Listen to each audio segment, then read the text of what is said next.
വയനാട് ചീരാലിൽ ജനവാസ കേന്ദ്രത്തിൽ കടുവയെ കണ്ടു നാട്ടുകാർ. മുണ്ടക്കൊല്ലിയിലും കടുവയെ കണ്ടതായി സൂചനയുണ്ട്. വിവരമറിഞ്ഞ് സ്ഥലത്തെത്തിയ പോലീസും വനംവകുപ്പും തെരച്ചിൽ നടത്തുകയാണ്. സുർജിത്ത് അയ്യപ്പത്ത് വിവരങ്ങളുമായി ചേർന്നു. സുർജിത്ത്, ഏതെങ്കിലും മേഖലകളിൽ ക്യാമറ ട്രാപ്പുള്ള മേഖലയാണോ?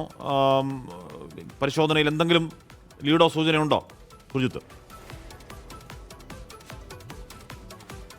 ഹാഷ്മി, ഇതുമായി ബന്ധപ്പെട്ട് വനംവകുപ്പ് ഉദ്യോഗസ്ഥർ പരിശോധന നടത്തി. കടുവയുടെ കാൽപ്പാടുകൾ എന്നുള്ള സ്ഥിരീകരണമാണ് നമുക്ക് ലഭ്യമാകുന്നത്. നാട്ടുകാർ ഇക്കാര്യം നേരിട്ട് കണ്ടു എന്നുള്ളത് തന്നെ നാട്ടുകാർ പറയുന്നു. ഒരിടത്ത് മാത്രമല്ല, രണ്ടിടത്തായി കടുവയെ കണ്ടിട്ടുണ്ട്. അതുകൊണ്ട് തന്നെ ഇക്കാര്യത്തിൽ ഉറപ്പിക്കാം കടുവ തന്നെയാണ് എന്നുള്ളത്. പഗ്മാർക്ക് ഉൾപ്പെടെ പരിശോധിച്ചു. ആ പരിശോധനയിൽ നിന്ന് കൃത്യമായ രീതിയിൽ തന്നെ അത് കടുവ സാന്നിധ്യം തന്നെയാണെന്നുള്ള തരത്തിലുള്ള സ്ഥിരീകരണം ഉണ്ടായിട്ടുണ്ട്. രാവിലെ 9 മണിയോടെയാണ് ചീലാർ പഴൂർ റോഡിൽ പണിക്കരുപടി എന്ന് പറയുന്ന പ്രദേശത്താണ് ഈ കടുവയെ കണ്ടത്. പ്രദേശവാസിയായിട്ടുള്ള വാക്കടവത്ത് ജിതേഷാണ് കടുവയെ കണ്ടത്. മറ്റൊരാൾ കൂടി മുണ്ടക്കൊല്ലി എന്ന് പറയുന്ന പ്രദേശത്തും സമാനമായ രീതിയിൽ തന്നെ കടുവയെ കണ്ടു എന്ന് പറയുന്നുണ്ട്.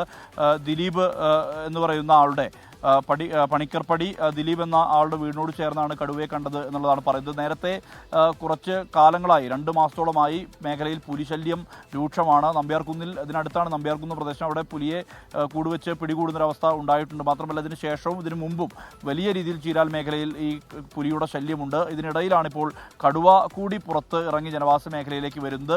ആശങ്കയുണ്ട് നാട്ടുകാർക്ക്. വനംവകുപ്പ് ഉദ്യോഗസ്ഥർ സ്ഥലത്തെത്തിയിട്ടുണ്ട്. പരിശോധനയടക്കം പുരോഗമിക്കുന്നുണ്ട്. ഹാഷ്മി.